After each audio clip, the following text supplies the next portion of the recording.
Hola, un muy cordial saludo a todos. Estamos reunidos para trabajar y conocer un nuevo caso práctico vivido. En esta ocasión vamos a poner el foco en el rol del CEO y me acompaña para ello Pedro Ruiz, que es el CEO de Alma de Carraovejas. Pedro, un cordial saludo. ¿Qué tal, Manuel? Un placer, como siempre. Bueno, tengo el placer de conocer hace años a Pedro y a su familia y su proyecto. De hecho, ya en el año 2013 grabamos un primer caso. En aquel momento, pues el grupo viticultor era una única bodega, la icónica Pago de Carraovejas. Acaba de comprar una primera bodega que era Ossian. Ha habido una evolución muy importante. De hecho, cuando estamos grabando este caso, acaban de adquirir la última bodega, Marañones, en Sierra de Gredos, en denominación de origen Madrid. Y yo sé que a Pedro le gusta mucho pensar en décadas. Entonces, mi primera pregunta, Pedro, sería, bueno, ¿qué ha pasado en la década que ha transcurrido desde que hicimos el primer caso hasta hoy? Tú llevabas muy poco tiempo al frente del grupo. Cuéntanos en grandes líneas cómo ha evolucionado Alma de Carraovejas. Pues mira, bueno, lo primero, gracias, Manuel, otra vez, porque es un placer y es verdad que remontándonos, bueno, yo me incorporo a finales de 2007 al proyecto de Pago de Carraovejas en aquel momento. En el año 2013, cuando hacemos el otro caso, acabamos de adquirir Ossian, como dices, y yo creo que ni en el mejor de los sueños podía imaginar que nada, pues apenas eso, ¿no?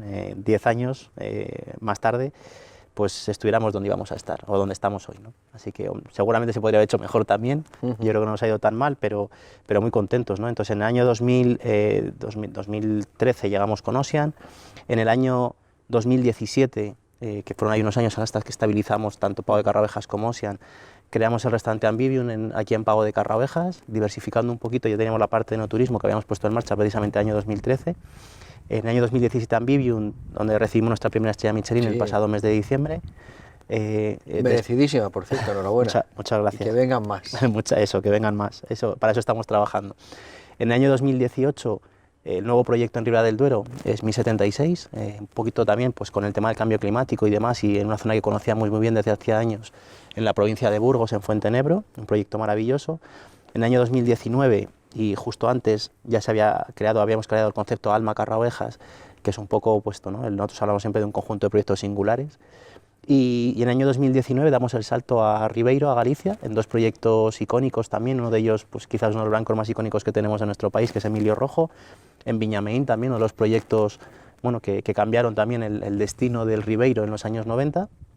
En plena pandemia, y después de haber tenido un intento fallido hacía 5 o 6 años antes, llegamos a Rioja, a la Rioja Alavesa, al municipio de Leza, una zona también a los pies de la Sierra de Toloño, un proyecto maravilloso. Precioso, sí.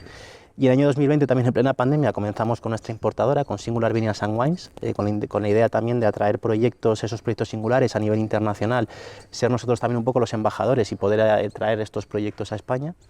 Y lo último, o lo penúltimo, fue Fundación Cultura Líquida, con la idea también de llevar un poco más allá, y luego hablaremos también, ¿no?, de legado, de patrimonio, de muchas cosas con el que nos gustaría trascender. Y por último, espero que también como penúltimo, pues el proyecto de Marañones en Sierra de Gredos, en Madrid, que bueno, pues casi recién llegado. Correcto. Entiendo, por tanto, que tú has impulsado como CEO un grupo siempre tratando de buscar estrategias de diferenciación, y habida cuenta que el crecimiento solo en una bodega pues es prácticamente insostenible, ¿no? Y eso es lo que te ha llevado a diversificar en más bodegas, ¿es correcto? Bueno, podía haber habido muchos modelos. Yo creo que una de las cosas que nos enseñáis siempre en las escuelas de negocios es que yo creo que no hay estrategia buena o mala, hay estrategias con las que estás convencido y hay que adaptarse y demás, pero yo creo que lo más importante es que la estrategia y a dónde queremos llegar esté clara, ¿no? Y en aquel momento, con Pago de Carraovejas, que es un proyecto pues muy exitoso desde el principio, quizás en los últimos años hemos tenido los años de mayor éxito también dentro de la bodega y de mejor posicionamiento del proyecto, pero siempre ha ido muy bien. Y en ese sentido había dos opciones. Estábamos 6 meses sin vino, la demanda es como el doble o el triple de lo que elaboramos, entonces hay varios retos por delante. Había varios retos en aquel momento, sigue habiéndolos hoy, pero en aquel momento era, oye, o crecemos en producción o crecemos en posicionamiento, ¿no? en calidad, en tratar de mejorarlo, también en precio, claro. Y optamos por esa línea, pero evidentemente optar por esa línea, que es un crecimiento cualitativo, que espero que siempre lo busquemos. Entendía que no podíamos crecer más en la parte cuantitativa. Sí hemos crecido, por ejemplo, con el viñedo propio, ¿no? Pero sí, en detrimento de compra de uva que comprábamos fuera. Y entonces llega la oportunidad y ahora ¿qué hacemos? ¿No? Pues oye, por una parte crear proyectos nuevos en otras regiones vitivinícolas maravillosas, siempre en esos lugares donde llegas y piensas que el paisaje, ¿no? Que el viñedo es maravilloso y entonces te apasiona y es de eso que te entra por dentro el escalofrío, dices, este es el sitio donde tenemos que hacerlo, y van llegando cosas maravillosas, ¿no? Algunas de ellas pues las teníamos en mente, pues Galicia era un sitio maravilloso y demás, Leza, Rioja Alavesa son lugares que si te dedicas al mundo del vino, pues yo creo que tienes que estar allí.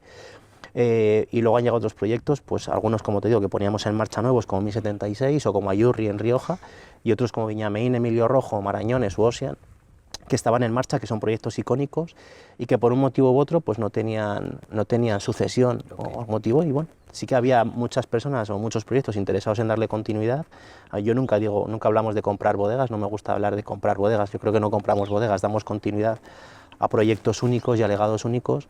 Y es un reto también y bueno, y una responsabilidad importante porque al final están poniendo en nuestras manos también parte de su historia, de su sueño inicial, para que le demos continuidad. Correcto. Oye, por acabar con el pasado, bueno, la década de la segunda década del 21 acaba el año 20, año de la pandemia. Realmente un shock a todos los niveles por compartir algunos datos que reflejan la magnitud de esta catástrofe.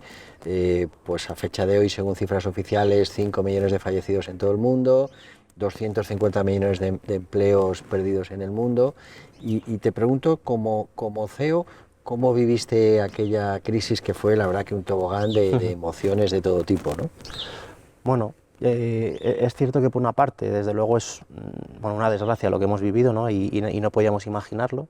Por otra parte, a tiempo pasado y a pesar de las pérdidas, ¿no? Tanto familiares como no familiares, que hayamos podido tener cada uno más cerca o más lejos, como la crisis del 2008 también en su momento, aunque quizás fue un poco diferente, creo que también es bueno que tengamos estos momentos, ¿no? O yo por lo menos lo he vivido así, en el sentido de si no creemos que todo va a ser siempre maravilloso, ¿no? Y yo lo decía siempre en el año 2008 cuando llega la crisis, porque yo llevaba pues eso, poquito tiempo y de repente fue como, oye, cuidado, a nosotros no nos afectó mucho, tampoco especialmente la crisis en lo que respecta a la parte comercial, ¿no? Aunque todo el canal Horeca, que es principalmente nuestros clientes, estaba cerrado, pero la verdad es que cerrada, todo, nuestro 90 y pico % de nuestro mercado es Horeca y estaba cerrado, pero la verdad es que los clientes particulares han dado una respuesta maravillosa. Y la verdad es que el año ha ido muy bien. Hemos tenido la suerte de que ha coincidido con la añada 2017 también, que era una añada muy corta por las heladas y demás, con lo cual, pues bueno, dentro de lo que cabe ha sido mejor. ¿Y cómo gestionaste a tus equipos en aquellos momentos? Pues mira, en aquel momento lo más importante primero fue intentar entender qué estaba pasando y tratar de adelantarnos. Antes de que el cierre fuera obligatorio decidimos cerrar antes, si no me equivoco el 13 de marzo, un viernes, decidimos que esto se cerraba, teníamos el restaurante lleno y enoturismo lleno con visitas el fin de semana y el propio viernes, y decidimos, nos juntamos el comité ejecutivo, el comité de dirección, y decidimos que había que cerrar. Algunos no lo entendieron de parte del equipo porque entendían que, bueno, que oye, tampoco sabíamos muy bien. Es cierto que nosotros pensábamos que nos íbamos para 15 días y ya veríamos a ver qué pasaba. Y bueno, pues después casi de 2 años aquí seguimos, ¿no? Pero sobre todo en aquel momento había una cuestión muy importante, había una incertidumbre total y una desconfianza ante lo que podía pasar muy grande, y lo que pusimos encima de la mesa, teníamos que generar confianza y certidumbre al equipo y controlar mucho y dar sostén a nivel emocional, ¿no? Optamos por no hacer ERTEs en ningún momento. Al tercer, cuarto cierre de Ambivion, sí es cierto que solo al equipo de Enoturismo y de Ambivion tuvimos que decidir qué hacíamos en ERTE porque no sabíamos muy bien hacia dónde iban a ir las cosas ya y después de soportar una parte importante, pero bueno, no llegamos ni al mes siquiera y garantizando pues el cobro cada mensual para ellos y demás. Ya te digo, no fue necesario llegar al mes, además luego justo después fue la llegada de la primera estrella Michelin para Ambivion. Entonces, bueno, en aquel momento trabajar mucho la comunicación, una comunicación muy transparente con todo el equipo, ya teníamos los medios puestos en marcha, un WhatsApp común del equipo y otras cuestiones, sí cambiamos un poquito la comunicación, en vez de hacer más comunicación escrita, más comunicación audiovisual. Para vernos y demás, ¿no? Teníamos los medios, pues bueno, afortunadamente tenemos un equipo de IT maravilloso. Ya teníamos un poco de teletrabajo puesto en marcha, pero no como lo conocemos hoy, nos ha impactado de otra manera distinta, pero teníamos todas las herramientas para poder hacerlo, ¿no? Con Zoom, con todas las plataformas que hemos descubierto después, o que estaban ya, pero que no se utilizaban tanto, y estábamos, bueno, pues oye, intentar sacarlo de la mejor manera posible. Yo creo que ha sido un momento también muy bonito, porque al final yo creo que ha sacado lo mejor de las personas. Yo en plena pandemia, una de las reflexiones pues fue un artículo que me gustó, ¿no? Que era un poco de reflexión y que para mí era la revolución de las personas. Hemos hablado mucho de revolución industrial, de revolución tecnológica, ahora el Big Data, muchas historias. la revolución 4.0, todo esto, yo creo que llegaba el momento de las personas, ¿no? Y creo que hemos puesto en valor mucho la parte de las personas y mucho la parte emocional, que no siempre la manejamos de la mejor manera posible, que para mí es pues el centro no solamente del equipo, sino de la propia empresa. Correcto, correcto. Bien, hemos hecho un repaso del pasado, con especial foco en el año 20 tan impactante, y siguiendo un poco esta perspectiva tuya de mirar a 10 años vista, ¿no? por décadas, te preguntaría ¿cómo te imaginas el grupo Alma de Carraovejas en 2030 y qué herramientas crees que vas a tener que utilizar como CEO para llegar ahí? Y estoy pensando en cosas que tú has manejado mucho, desde gestión de personas, innovación, tecnología, crecimiento. ¿Cómo lo ves y cómo crees que hay que hacerlo? Bueno, para mí a nivel de como CEO y como responsabilidad en la compañía, primero, como dices, lo de pensar en décadas es porque venimos del mundo del vino, ¿no? O estamos en el mundo del vino. Y entonces lo que necesitamos en este momento, bueno, desde que vemos una tierra, nos gusta, la preparamos, la plantamos, empieza a producir, empieza a tener cierta calidad, cierta edad el viñedo y demás, pues por eso digo siempre que hay que pensar en décadas, ¿no? Y así se lo transmito siempre al equipo, porque creo que para mí lo que marca la diferencia es la visión a largo plazo. En el corto plazo estamos casi todos porque es inmediatez y necesitamos verlo, pero en el largo plazo creo que realmente marca la diferencia. Trabajamos tenemos muy presentes siempre varios aforismos en Alma, y uno de ellos, bueno, pues es este, ¿no? Siempre con la cabeza en las nubes y con los pies en la tierra, ¿no? Un poco reflejando un ojo puesto siempre en el largo plazo, otro ojo puesto en el corto. Y luego hay como tres grandes focos que para mí reflejan un poco lo que es el día a día de la compañía, que es la estrategia, ¿no? Dónde queremos ir, o el negocio, la cultura de la organización, cómo hacemos las cosas, y la parte de las personas, ¿no? Y justo ahí en medio también, donde confluyen los tres círculos, para mí eso es la esencia de lo que realmente es la compañía. Entonces, poner mucho el foco en las personas, poner mucho el foco en el largo plazo y pase lo que pase, tener muy claro dónde queremos ir, y luego controlar el corto. En las escuelas de negocio que siempre nos contáis, ¿no? También, ¿no? El tema de la intuición. Yo cuando me incorporé a la empresa decía a mi padre, no, es que la intuición todo tiene que estar controlado, medido, tal, no sé qué. Bueno, pues después de este tiempo diría que la estrategia tiene que ser desde la intuición, porque creo que lo que nos diferencia, ¿no? La parte emocional, las personas, el foco en el equipo siempre. Y la gestión o el control en la gestión del día a día, ¿no? Tener muy controlados los datos y todo esto.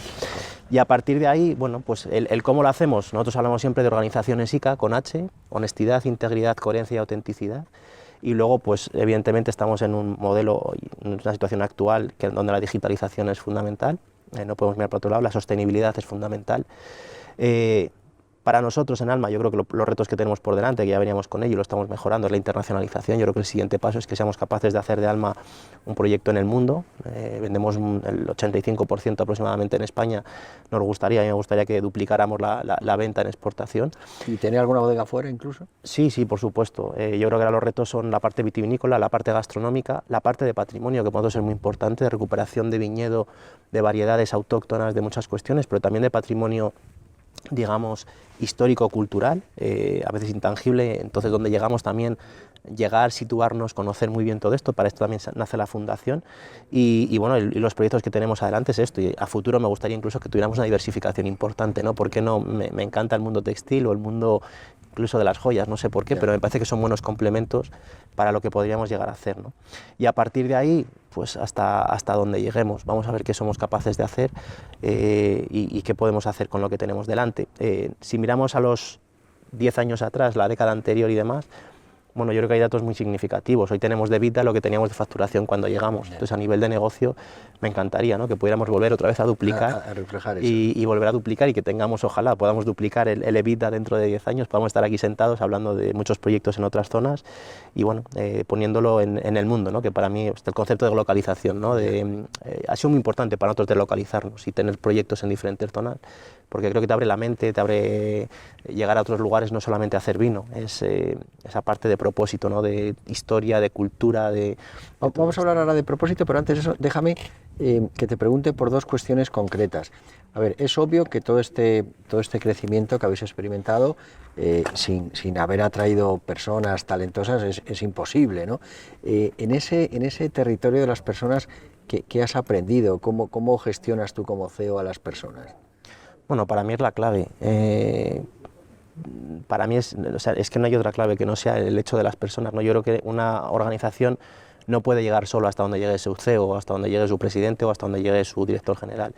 Yo creo que lo importante es que nos rodeemos, y creo que ha sido parte importante del crecimiento ha sido esto, ¿no? Rodearnos de los mejores también en cada área, proyectar un equipo también, que no era fácil, porque estamos en un entorno rural en todos nuestros proyectos, en municipios relativamente pequeños, de menos de 5.000 habitantes todos ellos, algunos de 800 habitantes, de 400, y sin embargo yo creo que lo que tenemos es esa parte, ¿no? de atracción a perfiles y a personas pues brutales, ¿no? Que han dejado incluso proyecciones de carrera muy importantes en otros lugares para venirse con nosotros.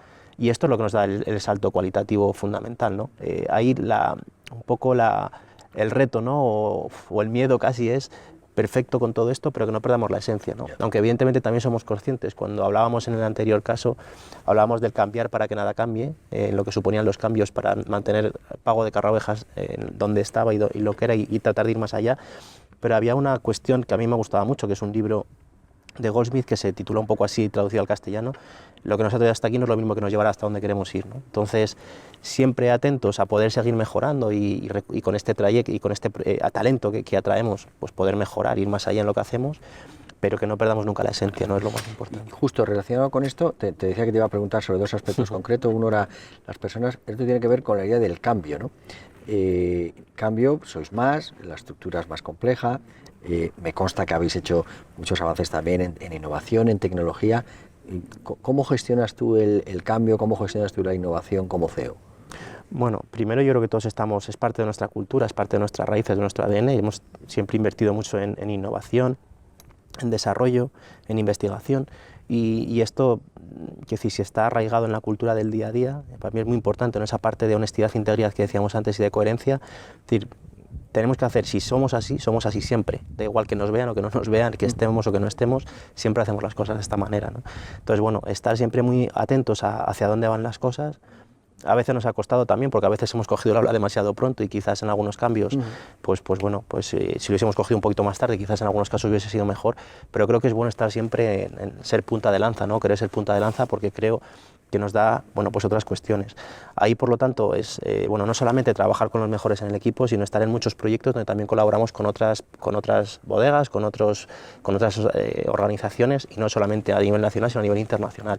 Y esto creo que nos tiene siempre como preparados para poder afrontar lo que viene, ¿no? Durante mucho tiempo hablábamos de cambio, y claro, luego no es solamente una cuestión de cambio y de adaptarse a lo que viene, sino tratar de anticiparse a lo que viene, ¿no?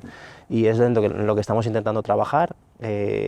Cada vez cuesta un poquito más, porque es cierto que en este crecimiento pues pasamos de estar en la estrategia y en la gestión del día a día, y bueno, pues tenías todo más o menos como controlado y demás. Yo recuerdo en el anterior caso tú me preguntabas, ¿y ahora cuáles son los retos, no? Y te decía un poco esto, bueno, a ver ahora cómo vas viendo la visión desde arriba y cómo vas delegando en otras cuestiones, ¿no?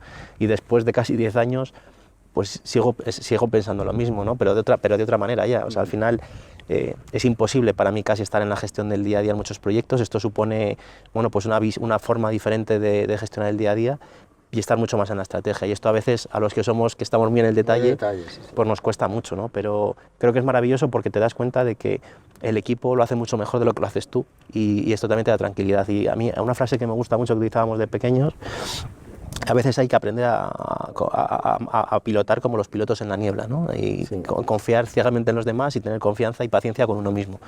Y creo que esa es un poco a veces decir, bueno, sabemos hacia dónde queremos ir, a veces puedes tener, pero seguimos, ¿no? Confiamos y el equipo tira. Igual que ha habido cambio interno, ¿no? Sois más complejos, más tanto. Sí. De alguna manera, en los negocios en los que estáis, en el negocio del vino, en el negocio de la restauración, ¿hay también megatendencias nuevas por parte de los consumidores?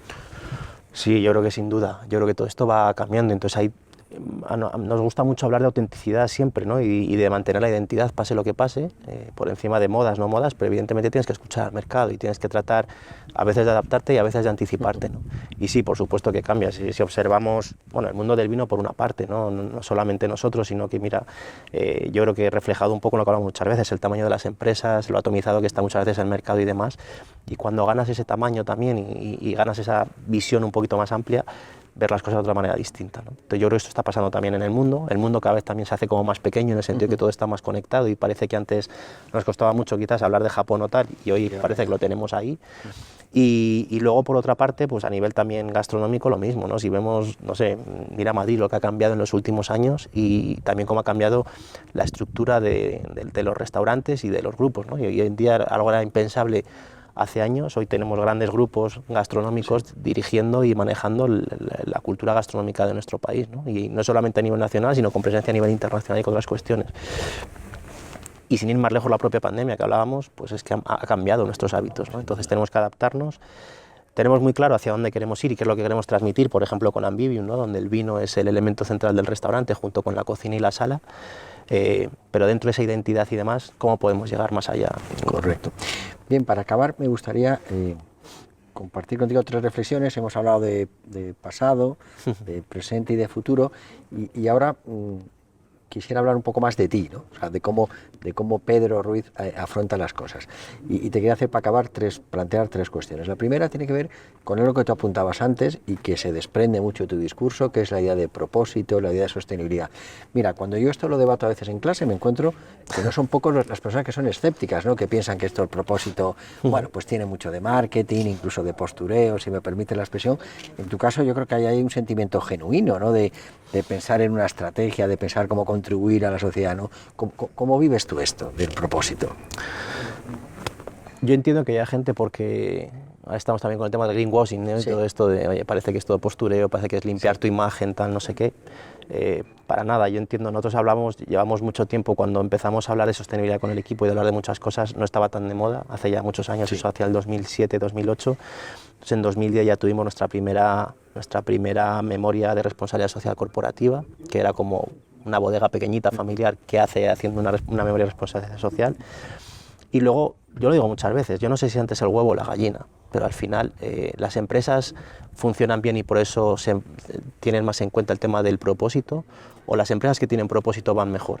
Pues para mí es más la segunda. O sea, yo creo que las empresas que tienen propósito van mejor, y cuando el único objetivo no es la parte económica, los negocios funcionan mejor, ¿no? No está sosecado. Evidentemente, nosotros desde hace años, precisamente por el IE, hablamos mucho de la quíntuple cuenta de resultados, y lo tenemos muy presente en nuestro día a día y en la estrategia de la empresa. Entonces hablamos siempre de la vertiente económica, de la social, de la medioambiental, de las personas y del gobierno ético, ¿no? De la gestión ética. Y cuando hablamos de las personas y hablamos de la parte económica, por supuesto la primera responsabilidad que tenemos es que la empresa vaya bien, que paguemos nuestras nóminas cada día, cada mes, que paguemos a nuestros proveedores, que creo que la primera responsabilidad que tenemos de que todo esto funcione. Después la parte social y medioambiental para nosotros es fundamental, vivimos de esto. Y luego por otra parte hay otro aforismo que utilizamos mucho en Alma, que es la herencia, el viñedo no es una herencia de nuestros padres, sino un préstamo de nuestros hijos, ¿no? Entonces, esta parte de pensar en décadas, de ir más allá, o sea, nosotros plantamos viña hoy que será para nuestros nietos o para nuestros bisnietos. Entonces, en el mundo del vino, si trabajas en este modelo, es muy fácil entender que esto es un propósito de verdad, y que cuando vas a una bodega y estamos recuperando viñas de 100, 200 años que estaban perdidas en Ossian, o en Rioja, o en Fuentenebro, o en proyectos como Emilio Rojo o como Viña Main, donde el rendimiento, para hacerte una idea, son 10.000, 12.000 kilos por hectárea, lo que permite el Consejo Regulador, y nosotros trabajamos a 2.000, 4.000 kilos por hectárea. Y dices, bueno, pues evidentemente los recursos económicos son muy limitados. No pretendemos hacernos ricos, súper ricos con todo esto, evidentemente pretendemos que las cosas vayan bien, pero va mucho más allá de la parte económica. Si quisiéramos haber hecho eso, mi padre me decía muchas veces, ¿no?, con los primeros proyectos, es que tienes una ambición desordenada. Para mí la ambición desordenada hubiese sido haber creado con Carraovejas, no sé, habernos ido a hacer 2 millones de botellas, 3 millones de botellas, que estaba todo vendido, y al contrario, ¿no? Limitas más la producción, intentas ser mucho más respetuoso con lo que estás haciendo, te vas a proyectos a 4 horas de aquí a Galicia, o a Rioja, o ahora a Marañones o tal, y a recuperar proyectos que no son tan fáciles a nivel de rentabilidad, pero sin embargo nos da una satisfacción maravillosa por lo que te digo, ¿no? Porque estamos recuperando una parte histórica, cultural, impresionante, que de otra manera... De alguna manera, escuchando, me da la sensación que estáis como subiendo la montaña ¿no?, hacia la cima del negocio de la viticultura, ¿no? Ojalá, es lo que intentamos, ¿no? Pero mucho más allá de elaborar, la intención es elaborar grandes vinos y los mejores vinos posibles, lo que intentamos en este caso es dejar algo más, ¿no? O sea, cuando hablamos de un conjunto de proyectos singulares, que es Alma, con un propósito superior en búsqueda de construir un legado único, Es que es esto, Ya. es que es tratar de subir esa montaña en dos dimensiones para mí. Por una, la parte de viticultura y de enología, que creo que hay mucho por desarrollar todavía y mucho por hacer. Y por otra parte, yo hablo muchas veces de la pirámide de Maslow, pero Sí. traducida a las empresas. Sí, sí. Entonces, la subsistencia, cuando ya la tienes garantizada con la parte económica tal no sé qué, o sea, al final, ¿qué es lo que quieres? ¿Quieres trascender con los proyectos? ¿Quieres dejar algo único y somos solo un eslabón de la cadena, ¿no? Dejar mejor de lo que nos hemos encontrado y permitir que viñedos de 100, 200 años, que es un patrimonio histórico, que además yo digo siempre que no nos pertenece, no es nuestro, es de la sociedad. Lo único que estamos haciendo es encontrar ese punto de intermedio entre lo que hemos recibido y lo que tenemos que dejar a los que vengan detrás, que luego ya sabrán lo que hacen con ello. Oye, mi penúltima cuestión, hemos hablado mucho de estrategia, permíteme que aterrice un poco algo más táctico, ¿no? Yo te conocí pues siendo una persona con un negocio mucho más pequeño, hoy tienes un negocio mucho más grande, eres muy generoso porque también participas mucho en la sociedad civil, en asociaciones empresariales y demás. Explícale a los que son directivos que nos están viendo cómo organizar la agenda, cómo organizar las prioridades, cómo llegar a todo, ¿no? Si algo, que seguro que algo has aprendido en todo este tiempo. Bueno, que nos lo expliquen ellos igual cómo se hace, no lo sé. Yo creo que tengo mucho que mejorar en todo, pero en ese sentido también. Es difícil, al final el tema de la agenda fue súper complicado y cómo lo haces, ¿no? Y cómo tomas prioridades y demás. Es verdad que hace años ya pues también esa parte, ¿no? Que es también esa parte de propósito de colaborar con asociaciones, de tratar de poner tu granito de arena, no solamente a que vaya bien nuestros proyectos, sino a que las regiones donde nos encontramos se desarrollen y aportar algo a nivel social y de desarrollo local, muy centrados también, como te decía, en toda la parte de desarrollo rural. Pero para mí lo más importante es el equilibrio, que no siempre lo tengo, pero sobre todo en tres grandes vertientes. La parte familiar, que para mí es lo más importante, mi mujer y mis hijos, y lo que me hace sentir bien. La parte profesional, por supuesto, con todas las vertientes, tanto la parte de negocios como la parte esta de asociaciones, responsabilidades que asumes en otros cargos y demás. Y luego la parte de estar en contacto, que para mí es muy importante también con uno mismo, ¿no? Okay. Mantener ese equilibrio que me ayuda también a tener los pies en la tierra un poco. No elevarnos, creernos que somos ya... Sí, ¿no? El memento mori de, oye, solo somos humanos y que no se nos olvide. Entonces, es muy difícil. Tengo una persona, Álvaro, que me ayuda mucho en la parte de gestionar la agenda, de cómo lo hacemos.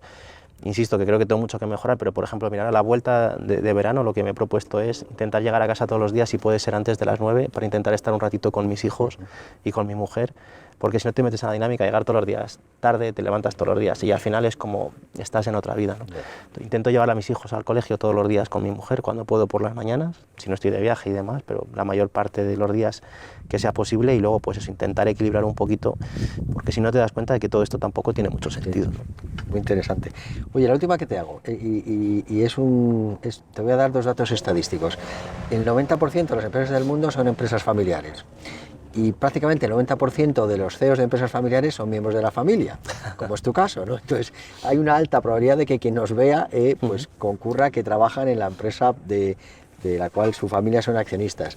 En ese sentido, ¿qué recomendación o qué has aprendido así en sentido muy amplio para ser el CEO de una empresa donde los accionistas son tu familia? Bueno, podríamos grabar un vídeo entero solo con esto, de muchas horas, pero tú nos has ayudado mucho también en esta labor, ¿no? Yo creo que algunas veces se dice, ¿no? Lo mejor de las empresas familiares son las familias y lo peor de las empresas familiares son las familias también, ¿no? No lo sé, no sé si creo tanto en las empresas familiares o creo más en las familias empresarias, ¿no? Porque al final las empresas familiares creo que no lo son tanto, sinceramente, y necesitamos de gente externa y nos cuesta mucho a veces separar, ¿no? La parte siempre que nos contáis, ¿no? De la propiedad, la familia, la gestión. Lo que puedo leer en todo este tiempo es intentar resolver el tema familiar cuanto antes. Correcto. Para que no genere otra vez el tema emocional, ¿no? Y la importancia de que no genere desgaste emocional en este sentido. Intentar separar muy bien unos roles con otros, cuidar mucho también el tema de la comunicación, tú lo dices siempre, ¿no? Porque al final, para mí, lo decía Pascual Montañés, ¿no? Uno de los profesores también del IE, muchas veces se mueren más empresas por problemas de poder que por problemas de negocio. Y creo que si son empresas familiares más todavía por estos temas, ¿no? Que si envidias, que si tal, que si no sé qué. Luego, para mí, otro tema fundamental, que es cada generación tiene que vivir su propio sueño, no podemos vivir del sueño de los fundadores y demás, hay que respetarlo, por supuesto, hay que tener muy claro dónde venimos y a dónde queremos ir. Hablamos mucho también en Alma de ese aforismo de los dos legados duraderos, ¿no? que podemos dejar a nuestros hijos, las alas por un lado, las raíces por un lado para no olvidar de dónde venimos, las alas para poder volar muy alto, y por otra parte algo en el que creo que no se pone demasiado el foco y que algún día me gustaría poder profundizar más, y por mi vertiente como psicólogo también, que es no tenemos demasiado en cuenta a veces el ciclo vital personal de cada uno y el ciclo vital de la empresa, en qué momento nos encontramos, ¿no? De cada miembro de la familia, de las personas que forman parte del equipo. Eso es clave. Y para mí es fundamental, ¿no? Y en qué momento está la empresa. No es lo mismo una empresa que se acaba de fundar que una empresa donde el negocio está ya maduro, que si estamos en momento de crecimiento o de expansión. Entonces, creo que esto nos detenemos poco a escucharlo y a estudiarlo, y para mí sería un poco esta situación, ¿no? Es difícil, ¿no? Porque al final hablamos mucho de empresa familiar, y cuando hablamos de empresa familiar, que suelen ser familias muy aglutinadas, es como que todos tenemos que estar juntos, cerca, cerrados, y nos olvidamos muchas veces como cuando somos padres queremos que todos estemos juntos, cuando somos hijos y tenemos nuestra propia familia también quieres tener tu identidad como tu propia familia, ¿no? Y a veces ese equilibrio entre unas cosas y otras es difícil, pero bueno, hay que ser capaces de conseguirlo, porque también el hecho de ser empresas familiares quizás es lo que ha hecho trascender de generación en generación algo que hace único a las empresas familiares y que no tenemos en otros casos, ¿no? Que es ese largo plazo, mirar mucho más allá, incluso en momentos de dificultad. Muy bien, pero nos dejas ahí un reto para seguir hablando en el futuro. Bueno, en definitiva, y por acabar, creo que lo que nos enseña la conversación con Pedro, entre otras muchas cosas, es que hoy las compañías necesitan impulso, las inercias con todos estos cambios cada vez son menores, y sin duda necesitamos CEOs con ese genuino liderazgo emprendedor que Pedro nos demuestra con su quehacer y que generosamente nos ha resumido en este caso práctico. Y como no podía ser menos para acabar estando en una bodega, pues qué menos que un brindis pues por el futuro de Alma de Carne Ovejas y por el bienestar y la felicidad de quienes nos siguen. Muchas gracias, Pedro. Gracias, Manuel, por el futuro.